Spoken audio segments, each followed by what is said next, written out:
Hey, how's everyone doing today? So in this video, I want to read this article about, it's an exclusive look at the new movie Nosferatu, coming from Den of Geek, written by David Crow. And I started reading this article a little bit, and I thought it was really good and really enlightening and just really exciting. And for all people who are getting excited about this film like me, I think this is a really good article. And I thought I'd just go over it, read it, and this could be a way for people to still to know what's in the article, but maybe you don't have time to read it, or you want to put it on while you drive. So yeah, I'll do my best to not mess up too much. So let's get into this article. Nosferatu, exclusive first look inside Robert Eggers' reinvention of the vampire. Some cool artwork right here. Alright. Bathed in light and shadow, past and present, the castle looming over Robert Eggers and his companions is haunting by its history. It was here, at I'm just gonna say Stein, even though Pernstein Castle, that Werner Herzog filmed his reimagining of the German expressionist classic Nosferatu, 1922.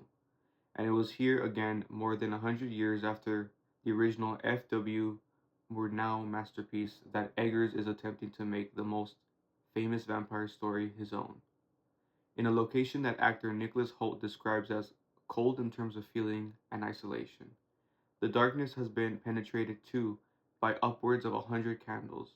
These rushlights are not intended to be seen in the film, but cinematographer Jaron Blasch Blask has agreed with Eggers to shoot all the Transylvanian set scenes exclusively by candlelight. An ambitious task for any vampire movie, much less one captured on celluloid. The bold choice means on another such night in a dark and shrouded set build, the first time Holt and most of the crew will even see Eggers' vampire, the moldering Count Orlok, an unrecognizable Bill Skarsgård, will be in his dance between light and dark, and every dance has its quirks. Down. So it's gonna be, they're taking an approach kind of like The Revenant, how it's all gonna be lit by natural light.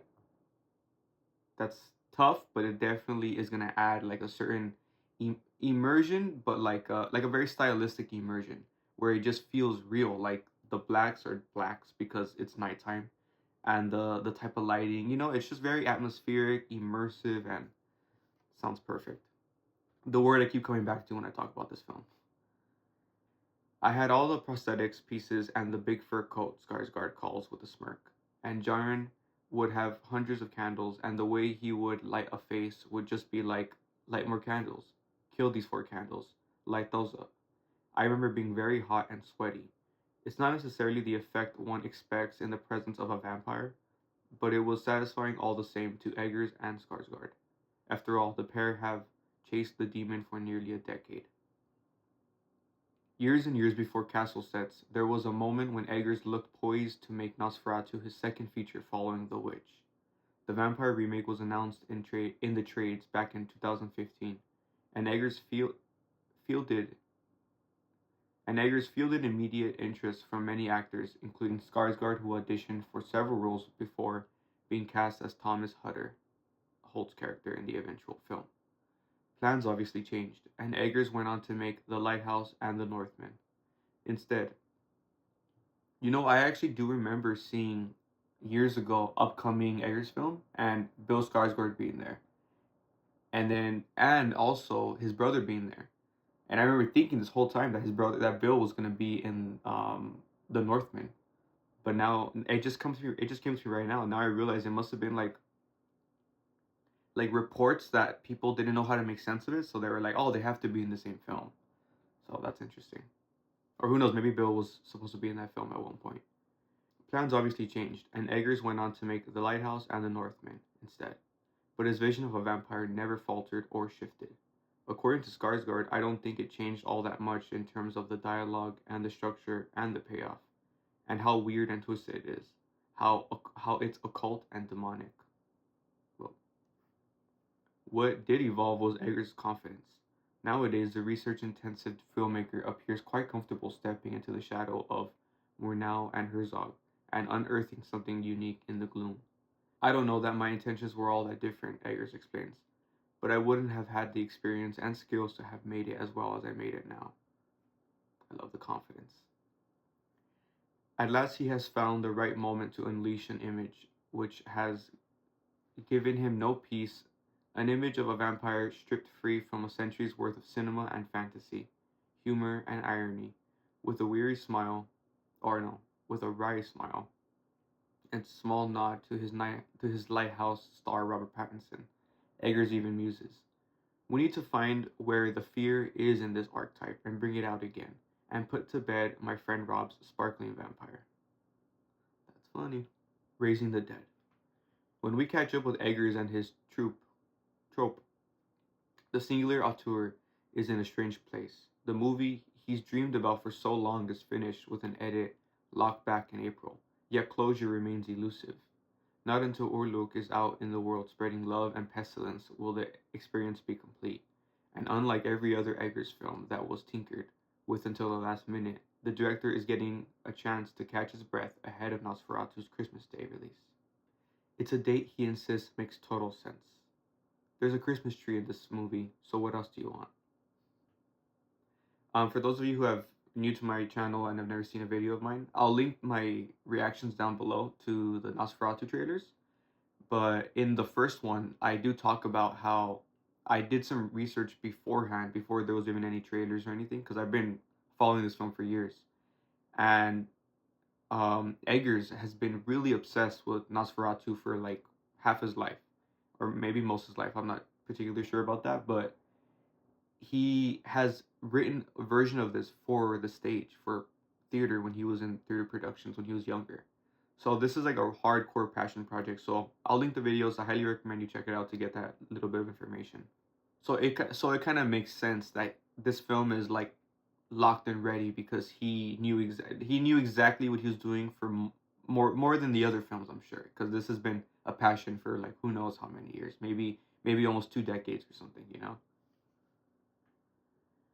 Let's continue. At the moment, the director seems content, having fulfilled his goal of going way back with Nosferatu, including to before Murnau and German Expressionism came along.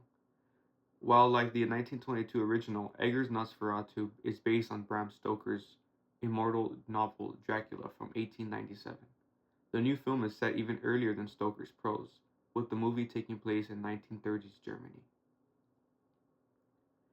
In this context, Eggers seized on an opportunity to immerse himself in the learned occult knowledge of the early 19th century, as well as the older vampire folklore that inspired it. Why were people digging up corpses, stalking them, cutting their heads off, and burning them?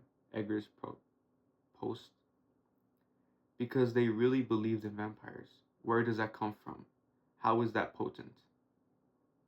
The filmmaker's extensive search for an answer took him well into the obsessions of Abelin Grau, the producer and production designer on the original Nosferatu, who was also a practicing occultist. Eggers went so far as to rename the Van Helsing-like character in the new movie Albin Eberhard von Franz, played by Willem Dafoe, after Grau and Jungian psychologist Marie-Louise von Franz. The director's quest for authenticity likewise led him to retain certain elements of Murnau and Grau's iconic Urluk design. The talons are still there, while reinterpreting others.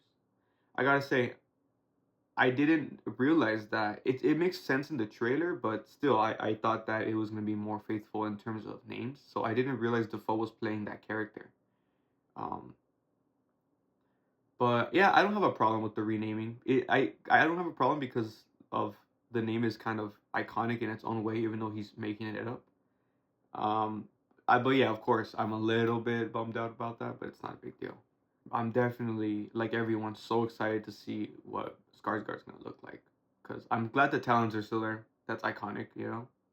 But the eyes and just a lot of things in the coat, yeah, I can't wait. Let's continue.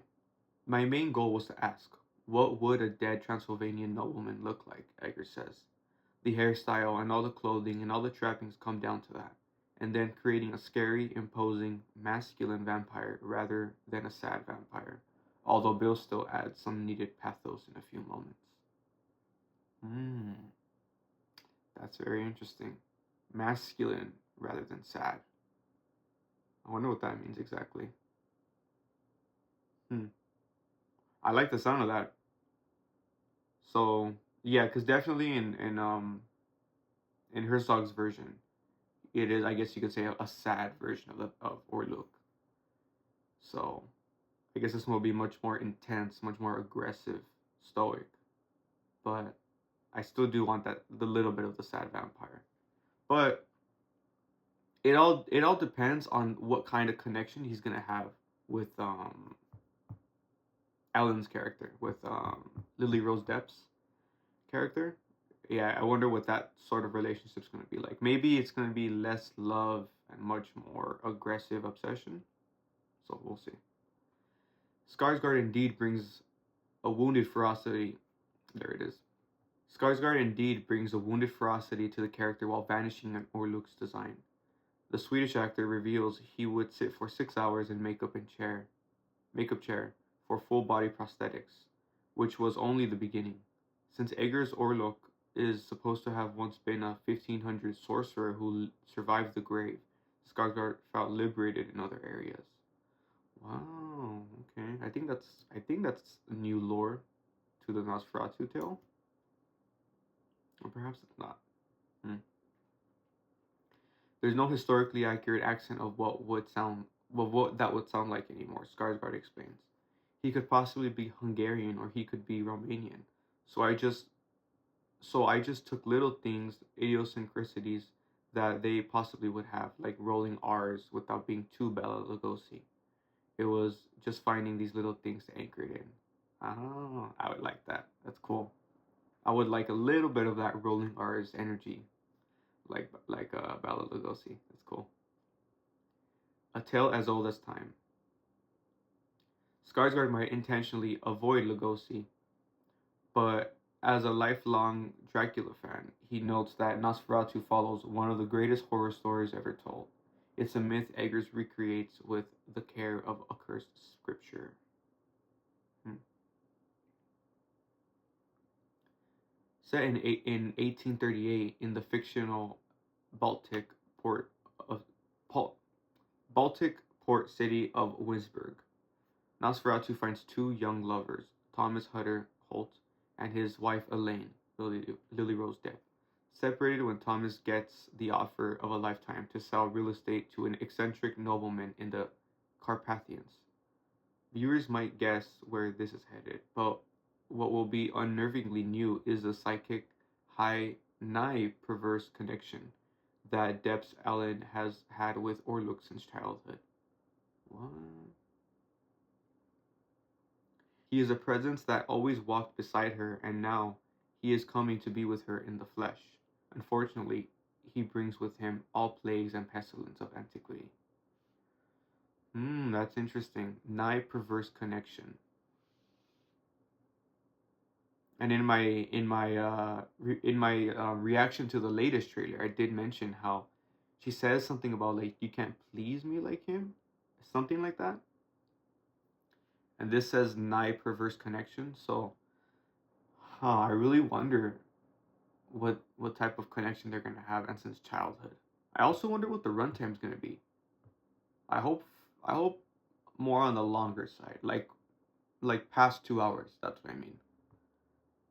I would hope for that to flesh all this out because that is a problem, and hopefully this is the route he's taking. This is why he feels the need to recreate this film because I've always felt that, especially the first version, of course, but both versions are quite vague, and I would like to know a little bit more without explaining everything. Of course, there is great mystery there, and I like that, but I do want a little bit more. So I hope he goes for that vibe narratively.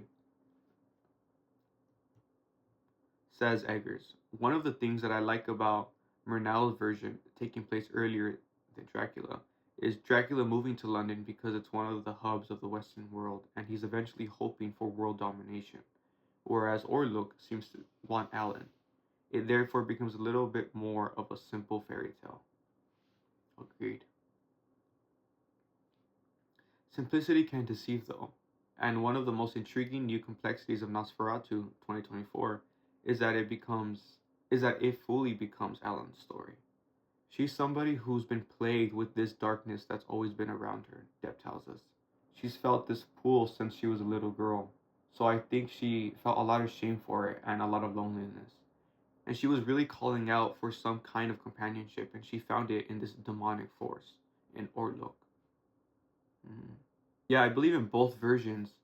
Alan just as like a like I guess you could say they imply it. She's just like a paranoid woman that like feels things, but it seems like in this one it's gonna be much more like there is a real connection. This isn't new to Orlok specifically, so that's cool.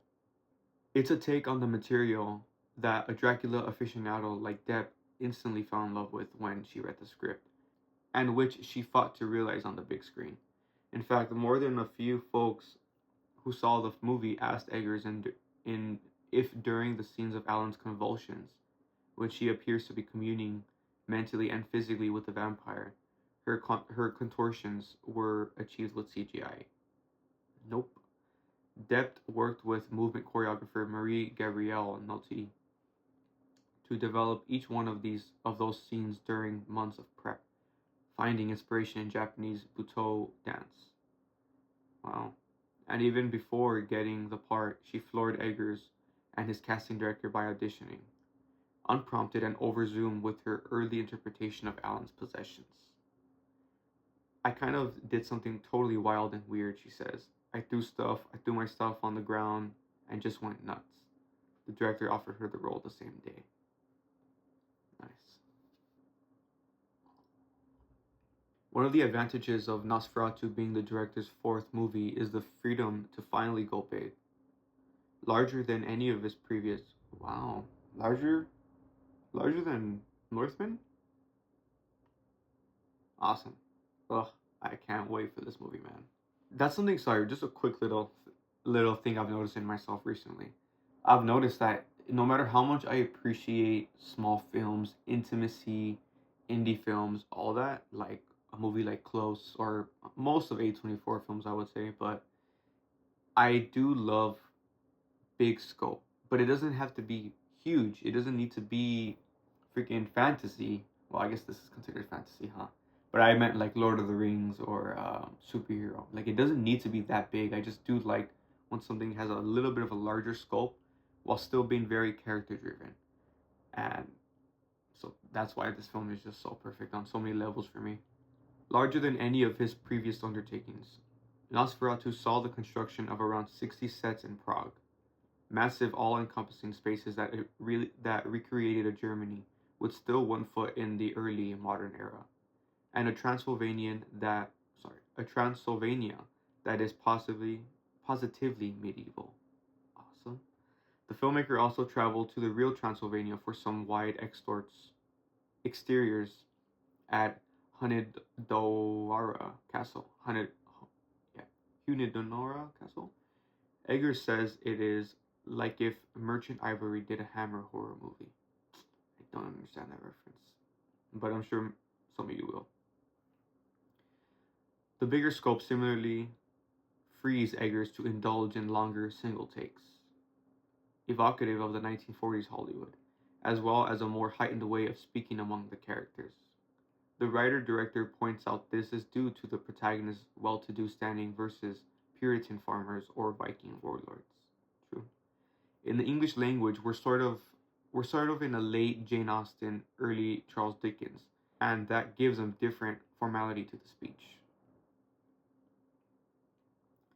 As with the previous movies, Nosferatu perennially comes back to the research. I am excited to see Eggers' take on that type of era and that type of language because he is huge with language and accents. It's gonna feel so authentic. It's crazy how authentic he makes everything. He's very good at distilling history into the script, Hall explains. That was one of the things I noticed and loved about it, how descriptive it is in terms of era-specific language and moments. It almost feels like you're reading a novel with dialogue interspersed in it.